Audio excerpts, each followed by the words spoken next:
takut sama siapa? Sama istri. Sorry ye, nggak ada suami takut istri, yang ada istri yang menakutkan. Beda tuh ya komandan. Ini komandan boleh cepat tangkap penjahat, tangkap narkoba. Telepon istrinya, halo pulang. Iya mas, pulang udah. Bintang 4 di kantor, sampai rumah bintang 7. Puyang, puyang.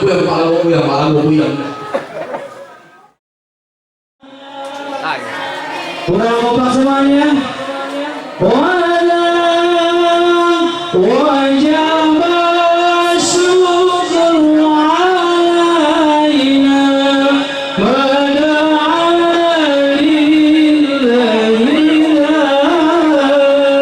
Satu kali lagi,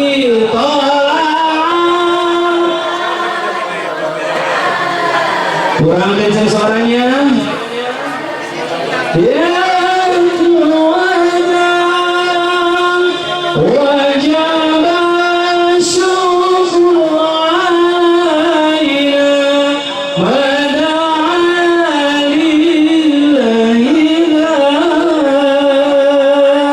Selamat datang kepada guru kita semua, Ustadz Soleh Mahmud Nasution, yang kita sering panggil Ustadz Soleh.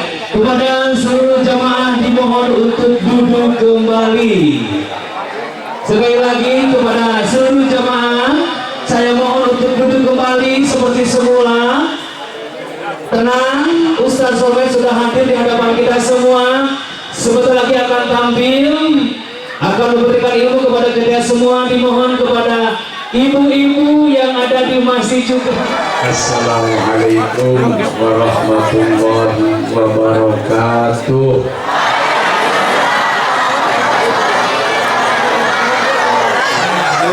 Allahu alaihi wasallam wa ala alihi wa ashabihi wa wala. Para ulama, para kiai, para habaib, para masyayikh, para ustaz, ustadzah, ketua DKM Masjid Al-Hikmah Setia Rasa,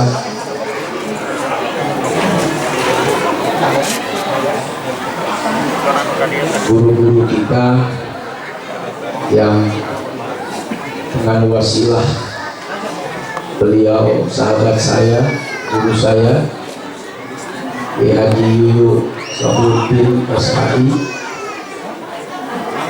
saya bisa hadir berjumpa dengan ibu dan bapak semuanya.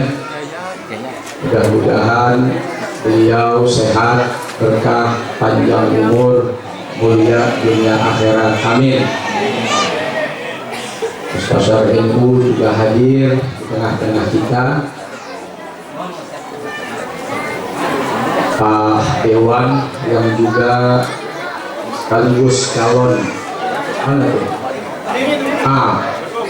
Pak Bimang, terima kasih sudah datang. Beliau calon wali kota. Dan juga ada Pak Ihsan. Ini berdua duduk bareng-bareng di tengah masyarakat kota Tasikmalaya. Mudah-mudahan bisa berkolaborasi. Ya namanya politik nggak ada yang tahu ya. Semoga siapapun yang jadi akan bermanfaat untuk umat, untuk masyarakat, dan tentu untuk bangsa, negara, dan agama. Amin ya robbal alamin. Para tokoh sesepuh, orang-orang tua, Pak RT, Pak RW, kepala desa, lurah, camat, Mas, Babinsa, Kapolsek, dan Ramil yang capek, lelah memikirkan kita semua, masyarakatnya. Semoga diberikan oleh Allah setiap capek lelahnya menjadi pahala yang berlipat ganda. Amin. Ibu-ibu, bapak-bapak, saudara-saudara yang ada di Umur Sari, Setia Rasa, Kota Tasikmalaya, Mudah-mudahan kita semua berkumpul lagi nanti di surga.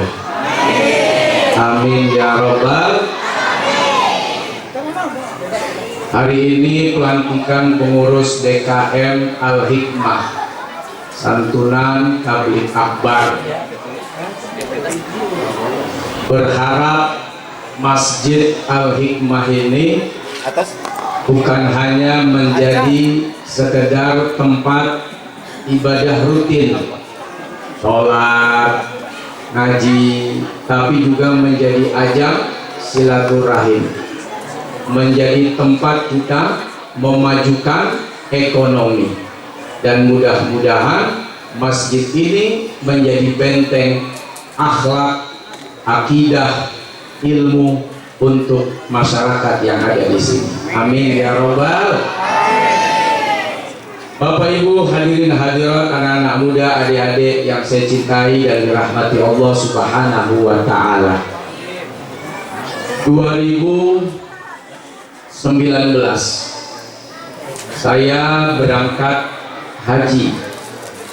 Waktu itu dengan istri saya. Kebetulan istri saya 3 anaknya. Iya, hampir mau ditambahin di Tasik jadi 4.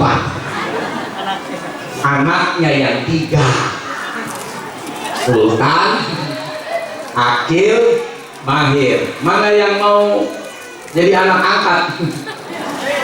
Banyak.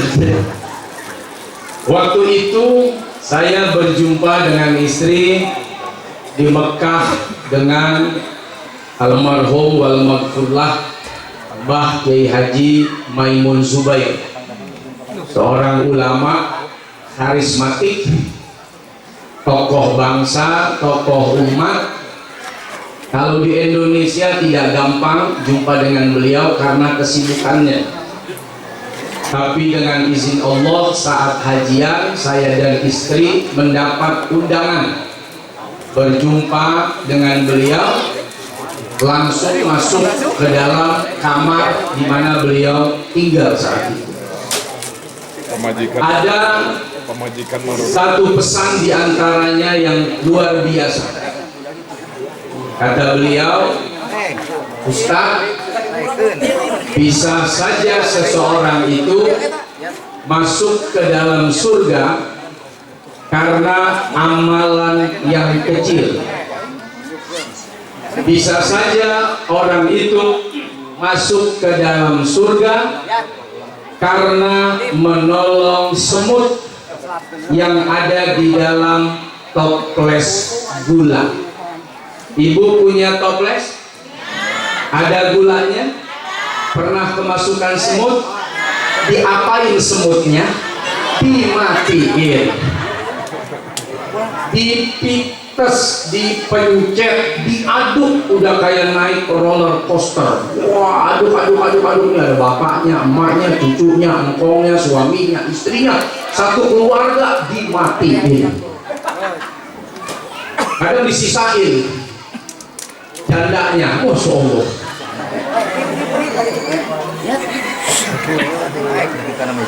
Satu nasihat yang buat saya luar biasa. Bagaimana seseorang itu hidup, dia manfaat, berguna, walaupun hanya kecil dan sedikit, tapi bisa menjadi pengantar masuk ke dalam surga. Suatu waktu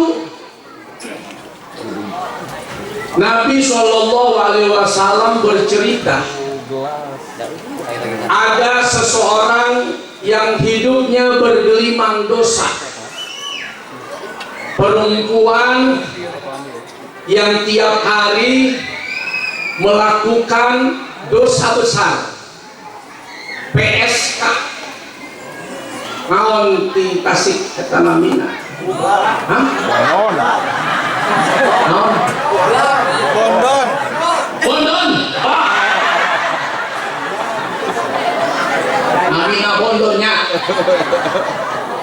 Ini Bondon. Satu waktu lewat sumur tua, ada seekor anjing yang kehausan. Lalu si Bondon yang kerjaannya tiap hari hanya jualan rempah-rempah, merem-merem diupah.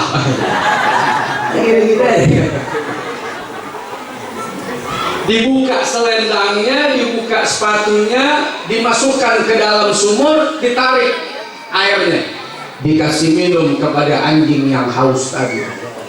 Anjingnya pergi, Allah Subhanahu wa ta'ala memberikan rahmat. Perempuan ini dosanya diampuni oleh Allah Subhanahu wa ta'ala. Cuman ini kisah jangan sampai kedengeran Bondon. Takutnya Bondon kasih tahu teman-teman Bondonnya, woi, kakak soulmate di Setia Rasa, kita semua Bondon masuk surga. Hore, wah gembira. Gimana caranya? Gampang. Pulang dinas, cari anjing, bawa air seember, anjing minum jing. Bukan itu maksudnya. Pesan Nabi istimewa. Kalau kepada seekor anjing saja dia haus lalu ditolong, pertolongan kita, kebaikan kita dicatat sebagai pahala dan penghapus dosa. Apalagi kalau kita punya uang, punya rezeki, bikin santunan. Betul? Mudah-mudahan nih orang Setia Rasa semua min ahlil jannah. Bantuin orang miskin, senengin orang lemah, santunin janda-janda tua, kawinin janda muda. Itu yang benar. Itu janda. Kalau janda tua, santunin aja. Kalau dikawinin, nyiksa. Udah keluar duit, keluar biaya, keluar ongkos berobat, keluar biaya kuburan. Kalau janda tua, serahkan kepada Kiai Yuyu. Yang muda bawa ke Jakarta.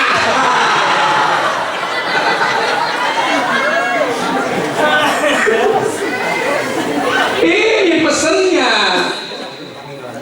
Jadi walaupun ibu bapak ada yang cuma ngasih, aduh sedikit Pak Ustadz, cuma 5.000, cuma 10.000, cuma 50.000, kalau itu dinilai oleh Allah sebagai kebaikan, maka rahmat berupa ampunan dosa, pahala dan surga Allah gampang berikan kepada kita semua. Makanya jangan malu melakukan kebaikan walaupun sedikit. Bisa jadi yang sedikit itu justru menyelamatkan, insya Allah. Bapak Ibu hadirin hadirat yang dirahmati Allah Subhanahu wa ta'ala, satu waktu Nabi SAW memberikan pesan kepada Abu Dzar Al-Ghifari. Ini gua muter kanan, muter kiri, kalau kok yang di sini. Gua sebetulnya muter di sini, gua ada mana yang cakep-cakep nih? Cakep semua. Alhamdulillah. Nabi memberikan nasihat kepada Abu Dzar Al-Ghifari, ya Abu Dzarrin, idza tabahtumul maraq fa'akthir ma'aha. Wahai sahabatku Abu Dzar, kalau kamu masak sesuatu yang berkuah, tahu kuah? Air, sayur, ada kuahnya ya. banyakin air kuahnya, kata Nabi. Buat siapa tuh?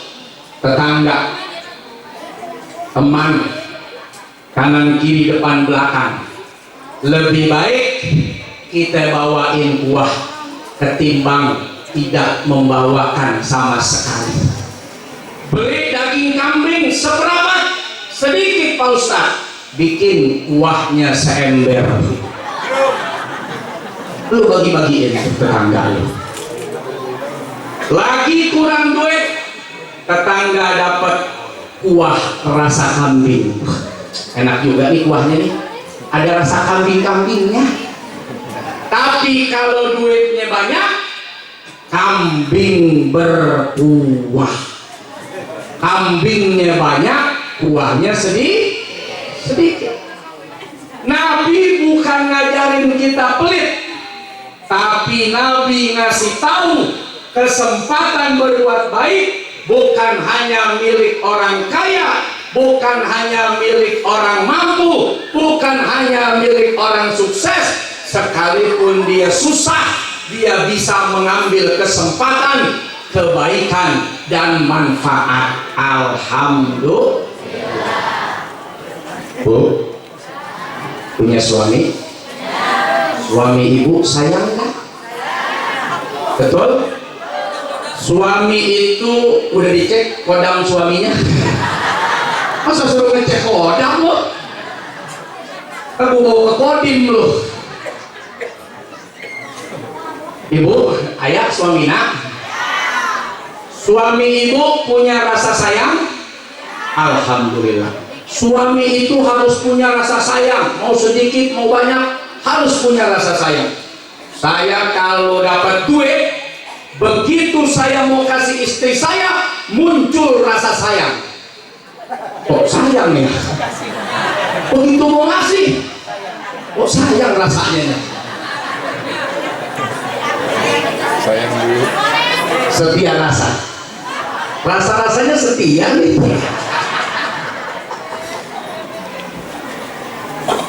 Nyenengin istri Pak, itu nggak harus Bapak nunggu kaya. Sampai mati belum tentu. Masa sampai mati hidup bersama nggak pernah nyenengin bini? Ya.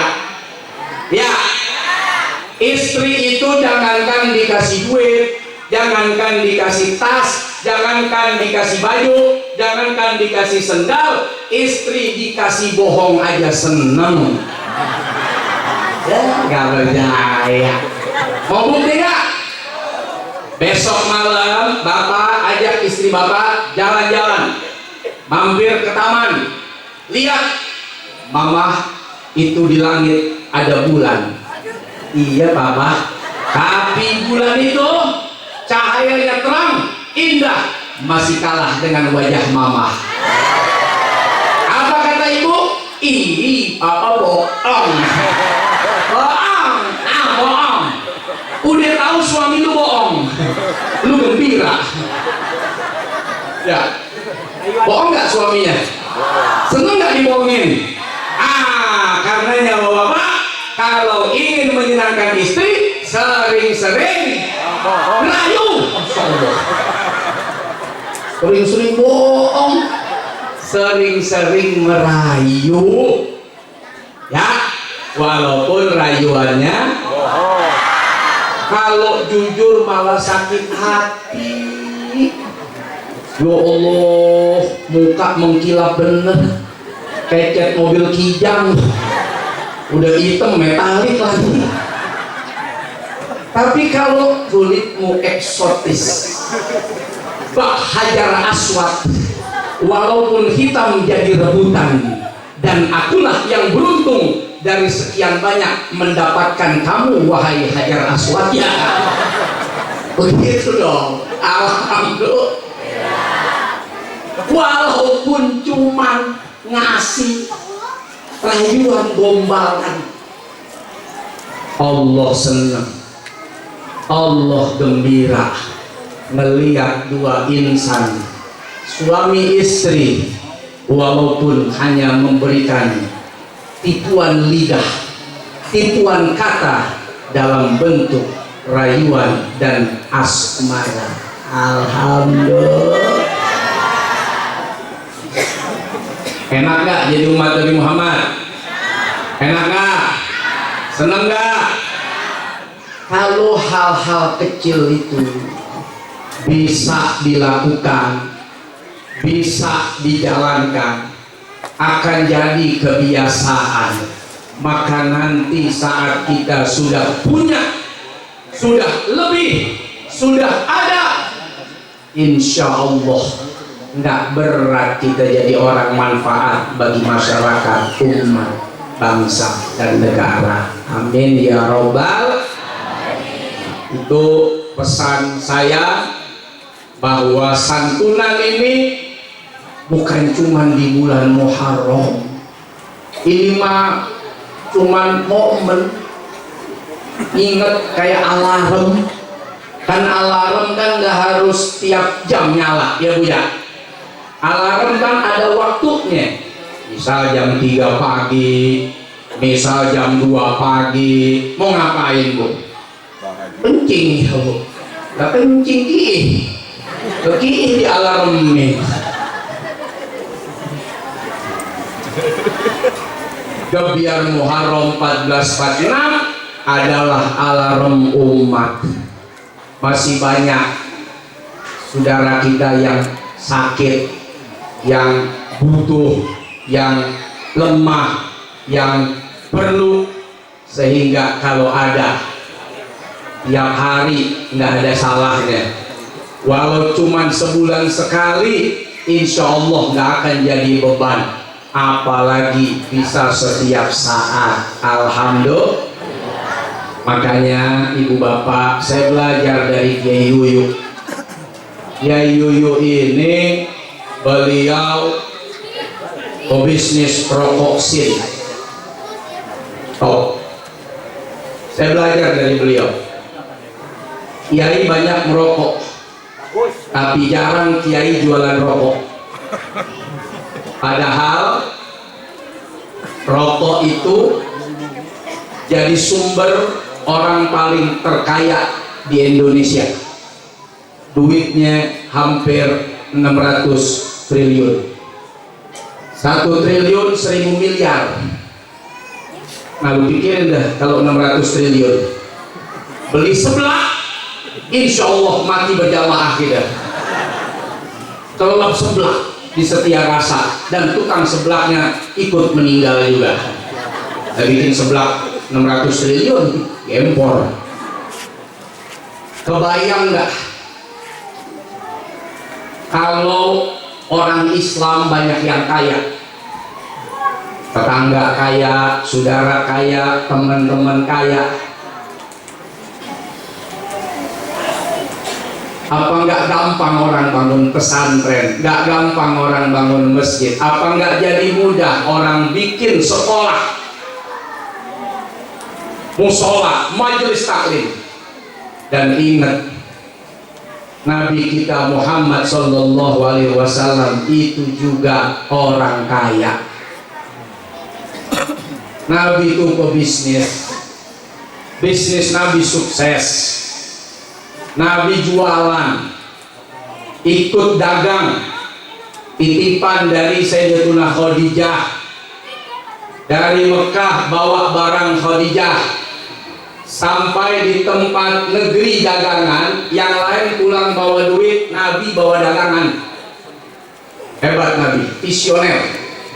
Orang dari Mekah dia dagang misalnya ke Syam, di Syam dagangan laku, ke Mekah dibawa duit. Nabi enggak. Nabi dari Mekah pergi ke Syam, dia dagang. Habis dagangannya dia beli dagangan Syam, dia bawa ke Mekah. Untungnya 2 kali lipat. Dagangan Mekah jadi duit, dagangan Syam jualan di Mekah jadi duit. Hebat nggak bisnis Nabi? Hebat. Nabi kalau bisnis bukan cuma sekedar cuan, bukan cuma sekedar duit, ada yang lebih hebat dari itu. Nambah teman, nambah kolega, nambah saudara. Nabi kalau bisnis, nih pedagang, lo jangan pernah mau rugi. Yang dagang jangan pernah mau rugi. Untung tuh berkah. yang Allah ajarin. Jadi kalau dagang jangan mau lu, apalagi lu tetangga suka ngerugiin. Jangan jadi tetangga ngerugiin tetangganya, jangan jadi teman ngerugiin dagangan. Sama teman aja lu pakai ngambil untung begitu. Sama saudara pakai dagang lah. Nabi pernah ketemu RT Raja Tawar. Ibu-ibu banyak nggak yang jadi Ratu Tawar? Kalau tuh pedagang nggak nyungsep, nggak begitu. Ibu pergi sampai bolak-balik ke tempat yang sama, masih aja nawar lagi, sampai nyerah pedagangnya. Ya Allah, 10 orang begini nggak nyampe sehari nih, bangkrut udah.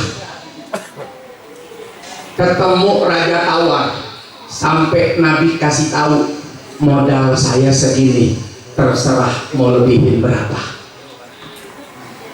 Tandanya apa? Dalam dagang nggak boleh rugi, harus untung, walau kata sedikit, karena untungnya itu berkah.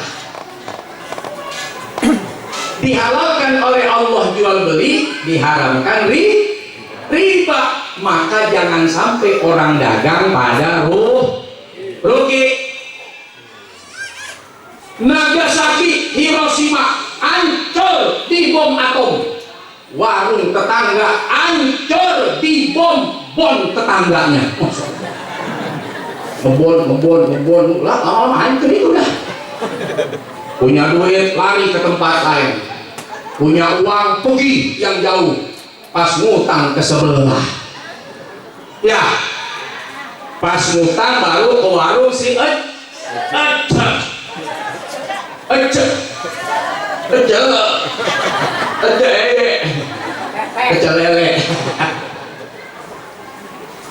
Bagaimana tuh pedagang? Nih warung-warung nih, saudara-saudara kita yang pada dagang.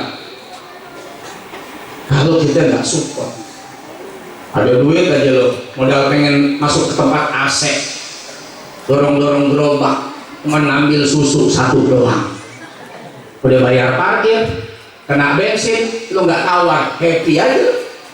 Giliran ke tetangga, udah ngutang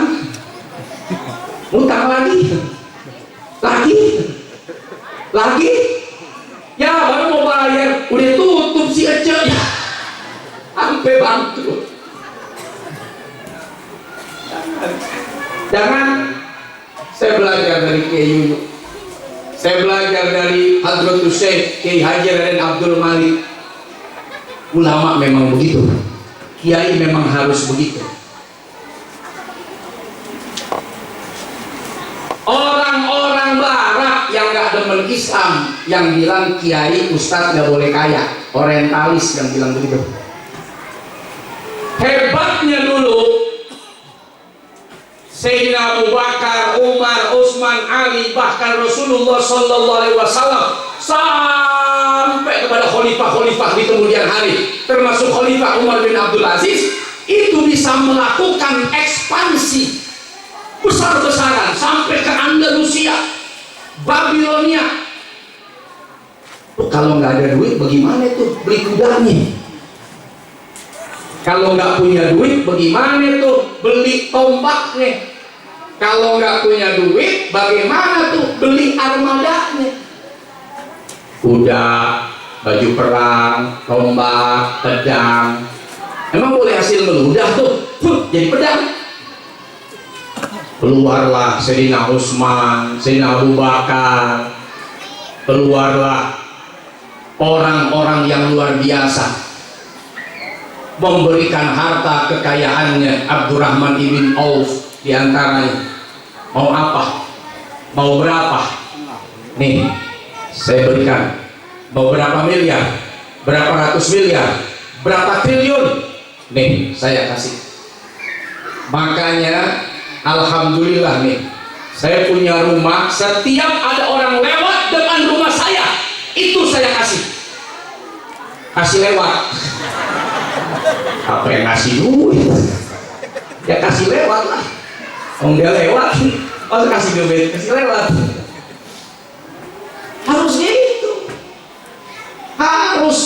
Karena kita perlu amal ini nih. Perlu zakat yang dibayar, perlu sedekah yang diberikan, perlu infak yang diberikan. Ini masjid. Tuh. Tahun berapa ini masjid berdiri? Kok pelaponnya perasaan pelapon saya masih TK ini. Ya Kiai, Kiai juga lagi ngebangun, Masya Allah. Oh, iri kepada mereka yang kaya, bukan karena nggak senang lihat mereka kaya, tapi berharap ya Allah kalau kita kaya, kayaknya banyak yang bisa kita bantuin. Gitu. Saya ditanya sama teman-teman, Omet, lu makan duit udah banyak, kata dia. Alhamdulillah, saya kalau mau apa aja ada tuh. Mau pesawat ada, mau mobil ada itu. Pesawatnya ada, mobilnya ada. Beli ya enggak, kan ada di showroom ayah. Seur, lu kenapa masih aja lu dagang rokok sih begitu? Kata teman-teman, saya bilang begini, saya mah kalau buat makan doang ya, buat makan mau cukup. Malah semakin kaya orang semakin takut makan loh. Ini tandanya Kiai Yuyu nih kayaknya masih nanggung nih, karena masih gemuk. Masih gemoy. Oke gas.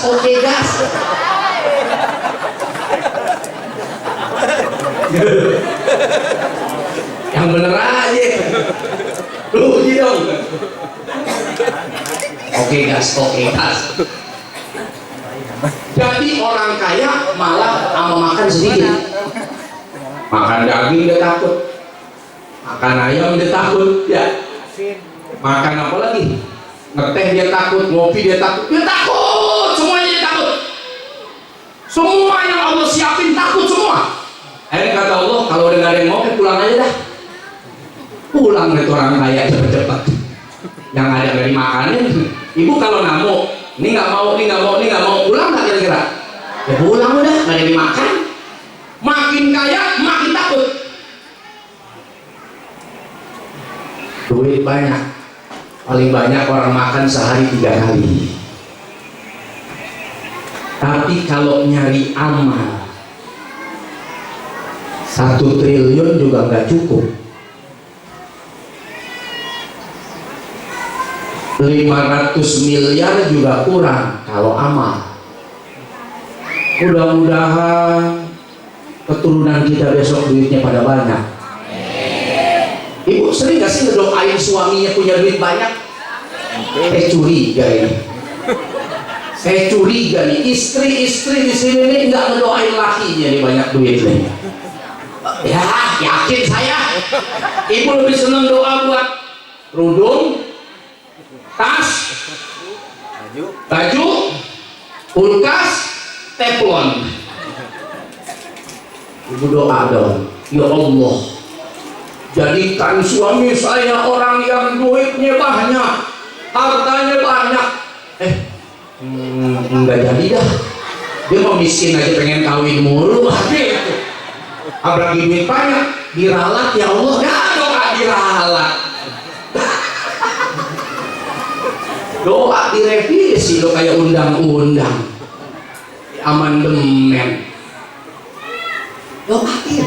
Ya Allah, suami saya kerja, selamatin, berkahin, lancarin, naikin pangkatnya, jabatannya, naikin gajinya, gampangin urusannya, lariskan usahanya, uangnya banyak, tapi tetap setia rasa dengan saya ya Allah. Pernah nggak ada yang begitu?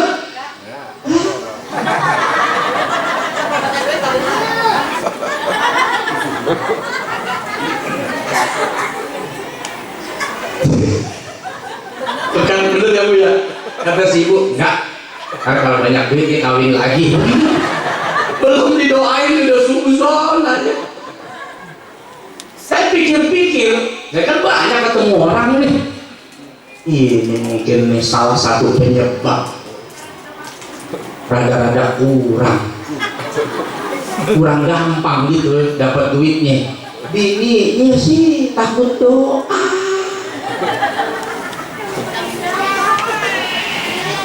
Mulai malam ini doain suaminya biar tuh doanya biar nggak kawin lagi. Kalau dia nggak punya duit, dia mau ngapain kawin lagi? Yang satu aja bikin stres, dia mau tambah jadi 4. Dan urusan kawin lagi, bu, tukang ojek ada yang bininya 3, ada. Tukang becak bininya 2, ada. Akur sampai mati, akur sampai meninggal. Jeff Bezos yang punya Amazon, yang duitnya 3.000 triliun, bercerai sama bininya. Begitu Bezos mau kawin lagi, bininya ogah. Padahal duitnya ribuan triliun loh hartanya. Kira-kira kalau suami ibu punya 1 triliun, boleh nggak dia kawin lagi?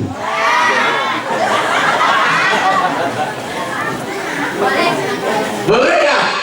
Oh, saya tahu Pak. Apa alasannya istri tidak mengizinkan suami kawin lagi? Takut uang belanja kurang dan kebagi sama yang kedua. Bukan karena cinta, tapi karena takut uangnya berkurang. Pantes bini saya bilang begitu. Lo kalau belum punya duit sehari 10 miliar jangan kawin lagi dah lo, begitu. Gua aminin lo ya, saya bilang gitu. Ntar gua punya duit sehari 10 miliar, awas lo diralat lagi. Gua ralat lagi lah jadi 20. Doain. Tidak ada yang bisa merubah hati dan perasaan kecuali doa kita kepada Allah Subhanahu. Ini rahasia sebetulnya, tapi saya mau bagi-bagi rahasianya. Boleh? Boleh? Saya sama istri itu kalau lagi berantem, ibu pernah berantem nggak sama suaminya? Orang mau bilang pernah gitu, sering. Bagus sebetulnya tuh, bagus. Saya kalau berantem sama istri saya, terlepas mau siapa yang benar siapa yang salah, pokoknya yang tersakiti aja, ambil jalur VVIP. Tahu jalur VVIP? Orang kalau dizolimin, disakitin, itu doanya mustajab kata Nabi.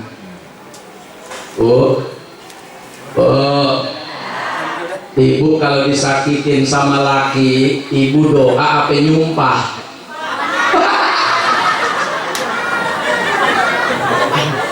Dasar siap. Laki kemo.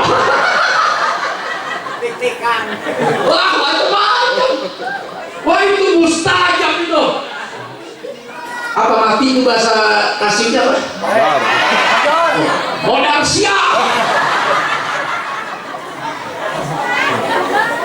Saya lagi mikir, pantes banyak janda. Suami disumpahin modal mulu, lama-lama modal benar, betul nggak? Oh, ini rahasia saya nih sama istri. Tapi saya mau bagi. Ibu merasa sedih, suami merasa sedih, berantem laki bini, berantem. Paling enak nyari musuh di rumah, dan paling gampang sakit sedih ya di rumah. Tapi sedihnya jadikan modal. Modal apa? Modal jalur VVIP dalam doa biar mustajab. Ya Allah,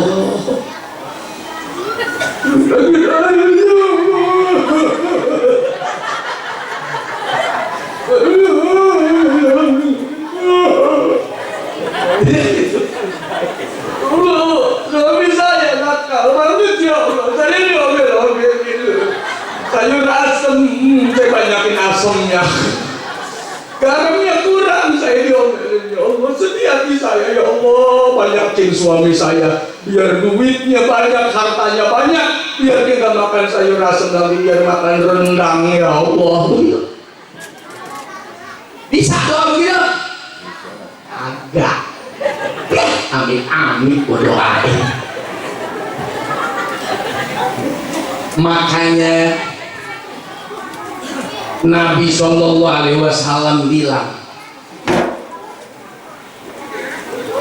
doa yang mustajab itu diantaranya doa apa? Doa saudara kepada saudaranya yang saudaranya nggak tahu kalau lagi di doa baik. Kita pernah nggak doain tetangga kita? Ini yang terdekat nih, terdekat. Kita kenal nggak sama tetangga sebelah? Kenal? Besti punya besti. Belum jadi bestai belum? Masih besti ya? Pernah doain bestinya? Ya Allah, besti saya biar sukses, suaminya naik pangkat jabatan, biar duitnya banyak, biar dia umroh, haji, jalan-jalan, healing sampai hilang. Kan kalau lagi susah nongol dulu di status, susah banget aing. Hari kemana siap baru dah? Hanya panjang tuh status. Wah lagi susah nih. Ini jangan sampai dia nelfon nih, minjem 100 aja urusannya nih. Ayo statusnya lagi begitu, matikan HP. Nongol. Kalau lagi senang, nggak aktif statusnya. Orang lagi healing, hilang dia. Doain, biar pada seneng tuh teman-teman kita, sahabat kita, tetangga kita. Untung apa rugi Pak Ustaz? Untung. Apa kata Nabi? Walaka bimisli. Malaikat bilang, doa yang kamu kasih itu buat tetanggamu itu yang bagus-bagus tuh, kamu juga sama dapat itu juga. Amin kata malaikat. Yang aminin malaikat loh. Inilah kehidupan. Inilah yang diajarkan oleh baginda Nabi Sallallahu Alaihi. Inilah pesan Muharram. Tahun baru, jiwa baru, hati baru, akal baru, akhlak yang baru, yang kurang jadi bagus, minimal yang bagus dipertahankan, kalau perlu ditambahkan lagi, insya Allah. Yang kedua, terakhir, udah jam 12 di Mesir. Di Mesir jam berapa ya? Jam 8 kali.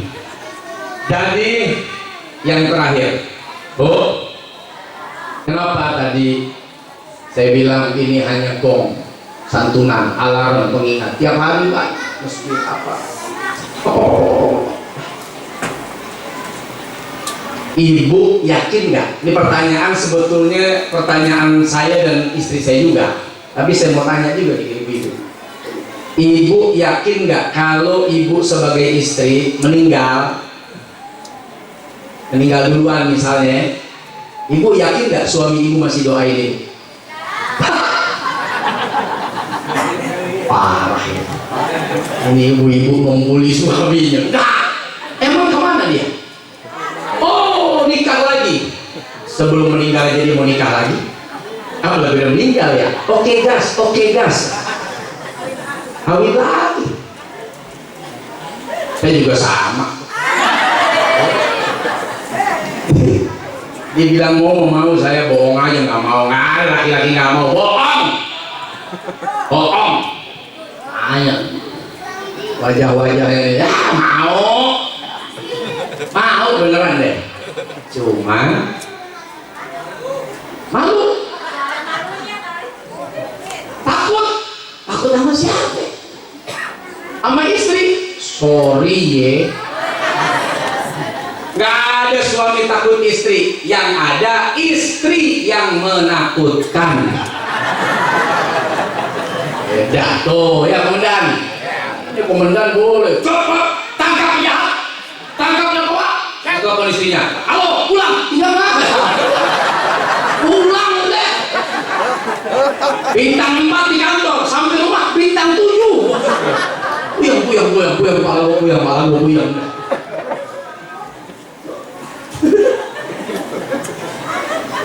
Jadi nggak yakin tuh kalau suami bakal doain kalau ibu meninggal. Lebih baik ragu-ragu dah daripada yakin benar-benar gak didoain loh. Oke, saya tanya balik. Kalau suami ibu yang meninggal, yakin ibu masih doain lakinya? Bukan karena doa ibu tuh dia meninggal. Pasti aja lo, modal bener. Ibu kalau kawin lagi, jadi janda nih, ditinggal mati, mau kawin lagi nggak? Mau. Nggak apa-apa, boleh. Emang kenapa? Janda, nggak apa-apa. Datang yang lamar, duit banyak, cakep, ibu dilamar, mau nggak? Oh mau. Masih doain tuh. Lakinya dalam kubur, ibu masih berdoa tuh. Laki lu hidup aja lu lupa. Apa pesannya Pak? Suami soleh itu buat istri yang solehah. Artinya gini, suami soleh itu selama istri masih hidup soleh dia bimbing bininya, diajarin bininya, lagi hidup dapat manfaatnya. Istri solehah juga lagi hidup, suami dapat manfaat. Begitu udah meninggal, dia bisa solehah, dia bisa lupa. Artinya apa? Tidak ada jaminan orang yang bersama dengan kita dan membersamai kita sampai akhir hayat kita sekalipun, dia masih tetap bersama dalam doa-doanya.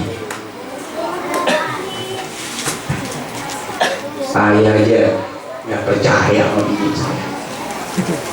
Kalau saya meninggal, belum tentu didoain. Ya Yuyu datang ke rumah saya, udah tahu lagi rumah saya. Mama ini jarang datang, begitu saya meninggal datang mulu. Roh saya ngintip, ngapain nih Kiai?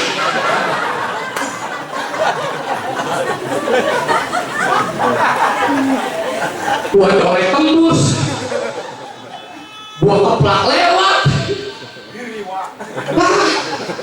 Gak ada yang kami. Terus pertanyaannya, tuh duit yang Bapak cari, harta yang kita punya, jadi apa itu? Kalau kita nggak pernah santunan, kalau kita nggak pernah sedekah, kalau kita nggak bayar zakat, kalau kita nggak infak, kalau kita nggak bantu orang, itu jadi apa itu? Jadi dosa bisa. Kalau apalagi anak-anak kita tidak beriman, bertakwa, bahkan berakhlak. Ada kejadian, masya Allah, nggak sampai hati bacanya. Tadi itu, tadi apa kemarin di salah satu portal berita Detik, bapaknya meninggal, dibunuh sama istrinya. Ya, dibunuh barengan nih sama anak perempuannya dan dibunuh sama pacarnya. Jadi istrinya, anak perempuannya sama pacar anaknya, bertiga bunuh bapaknya. Allah.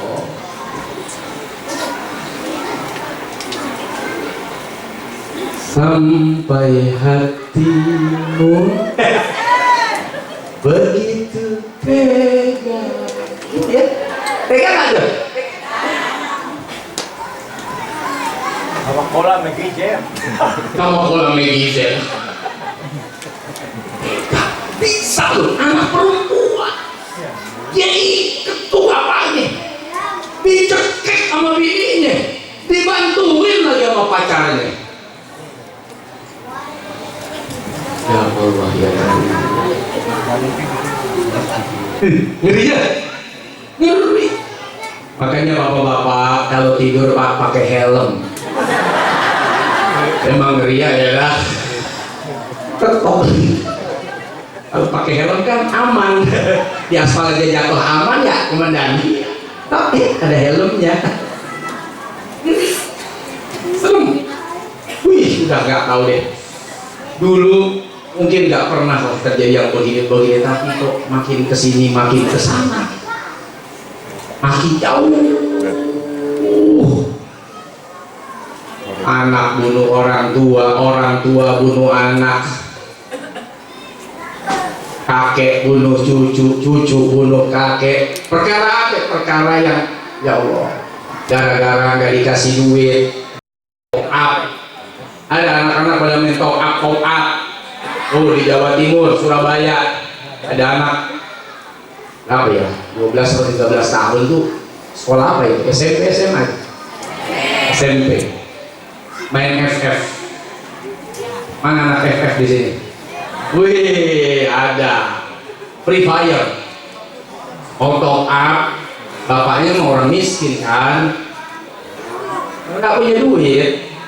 Anak cuma satu, entah petani, entah buruh, kita nggak tahu tuh bapak ada uangnya.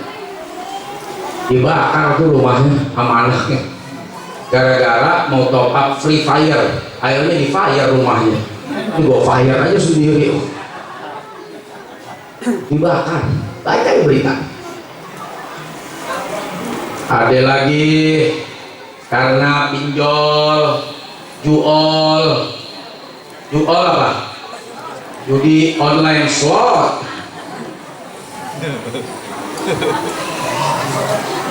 Epo berharap Max win, tapi nggak di WD. Kalah mulu. Padahal udah gacor nih aplikasi. Maaf ya. Kalau nggak salah juga, kalau nggak salah ntar tanya polisi. Laporan PPATK itu 2023 sampai 2024 atau sepanjang perjalanan saya nggak tahu, saya baca itu di Kompas, uang judi online itu 600 triliun. Dan judi online itu rata-rata yang main orang bawah, orang kampung yang di desa-desa, kampung-kampung yang ekonominya tipis-tipis. Kalau yang gede-gede dia nggak judi online, dia di sono, mainnya di Singapura, ya, mainnya di mana? Las Vegas, pakai roulette, pakai lembar tuh, pasang terus sekali habis 100 miliar, 50 miliar, 200 miliar. Nah, itu orang-orang yang begitu banyak. Yang kecil-kecil 50.000, 5.000, 10.000, wih, terkumpul 600 triliun. Kebayang nggak kalau kita bikin organisasi jebolan judi online? Saya kebayang tuh kayak mau bikin jebolan judi online, saya undang organisasi alumni judi online. Lah, dia buat itu aja 600 triliun loh bisa keluar tuh, beredar. Wais, apa nggak mantep tuh ya alumni judi online yang saya pimpin? Yah, beredar duit, nggak usah banyak-banyak dah, 300 triliun aja setengahnya, kan nggak dibantuin setan. Kan orang semangat karena dibantuin setan, udah kasih terus, ya karena nggak dibantuin setan, setengah, 300 triliun uang judi yang dikumpulkan alumni judi online se-Indonesia. Wis 300 triliun per tahun. Kira-kira berapa masjid tuh yang jadi? Hebat ya, kita buat yang begituan tuh hebat tuh. Hebat tuh. Nggak terasa begitu di cek PPATK ratusan triliun uang judi itu. Tapi judi kecil-kecil. Ya, berapa sih kalau depo berapa sih? 40. Berapa Pak? 10.000. Tuh kata Bapak 10.000 doang. 10.000 doang dikumpulin se-Indonesia ratusan triliun. Masya Allah. Berapa santunan yatim yang selamat? Bukan cuma SD SMP, sampai kuliah tuh. Orang miskin paling bisa sekolah tuh dari kumpulan duit alumni judi online. Asal mau aja. Tapi kan balik lagi kalau buat agama ya susah, berat. Masjid kayak kotak amal lewat kayak zikirnya ganti-ganti, masih jauh. Subhanallah, subhanallah, subhanallah, subhanallah. Begitu kan? Astagfirullah, astagfirullah, astagfirullah, astagfirullah. Oh, geser dikit. Alhamdulillah, alhamdulillah, alhamdulillah. Alhamdulillah. Lewat udah kayak main anak-anak di lorong kayak mobil-mobilan. Sampai balik lagi ke depan. Dorong terus. 100.000, 50.000, 20.000 sampai 1.000. Yang dicabut 500, 1.000. Yang baru, yang lecek, yang robek. Yang robek biar panitia ada kerjaannya. Lu cari itu sambungannya. Masya Allah. Pegang. Udah 1.000 turunnya di sambungan lagi. Oke. Jadi Masjid Al-Hikmah dan pengurus yang baru saja dilantik harus menjadi kekuatan umat. Amin.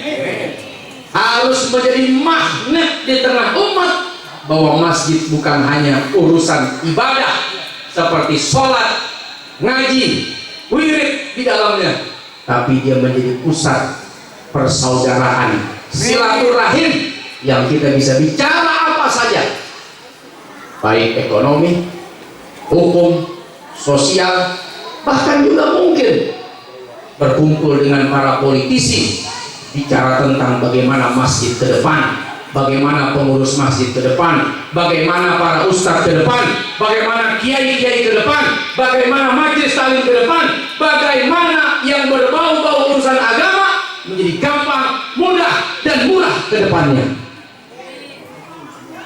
Bikin kontrak tuh sama calon-calon wali kota tuh. Ya, Kang ya.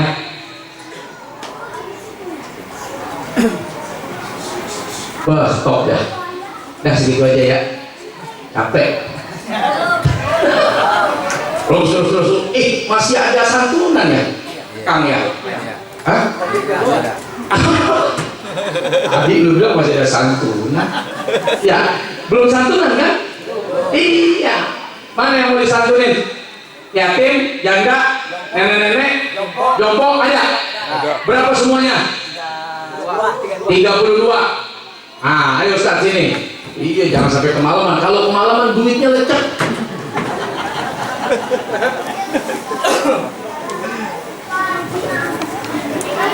Oh iya. Pak siapa aja nih?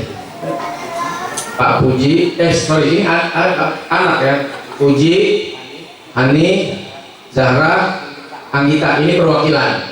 Ya, silakan maju ke depan. Terus yang jompo, Ibu Yoyo, Ibu Cici, Ibu Empot, 4, maaf.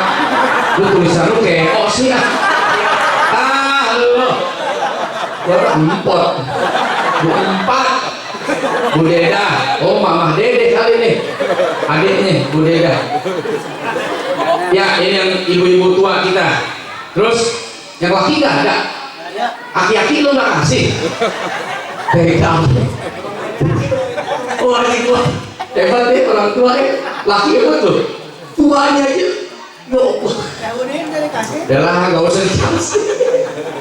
Ini jarang sih ya, jompo-jompo tua laki itu jarang maju ke panggung. Buru mati. Udah. Mana? Silakan yang dipanggil namanya mau wakili, nanti yang lain diantarkan ke rumahnya masing-masing. Ayo panitia, mangga. Salatullah salamullah ala Taha Rasulillah. Salatullah salamullah ala Yasin. Tawassalna bismillah.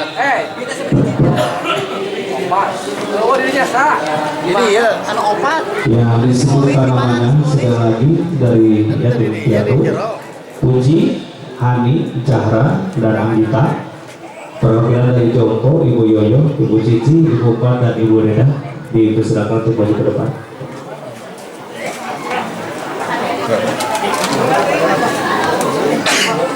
Ayo. Jadinya ada.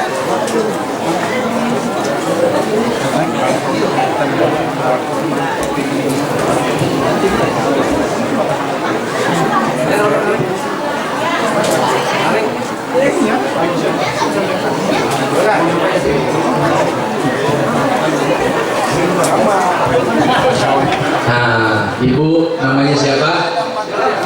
Bu Yoyo. Ibu? Bu Empat. Empot.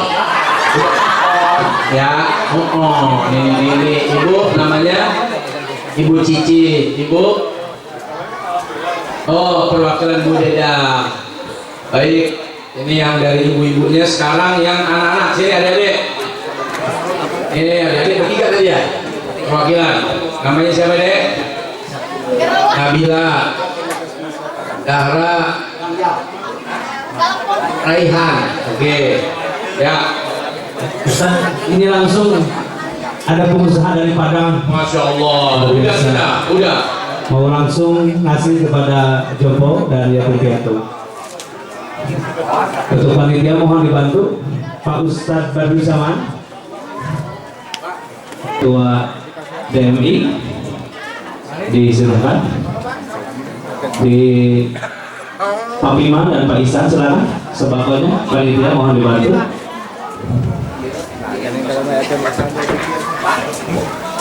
Sedikitnya ayah. Ini mungkin secara simbolis, mungkin yang lainnya nanti bisa datang ke panitia dengan data yang sudah didata oleh panitia. Ya. Selanjutnya Pak Firman dipersilahkan dan dilanjutkan oleh Pak Isan.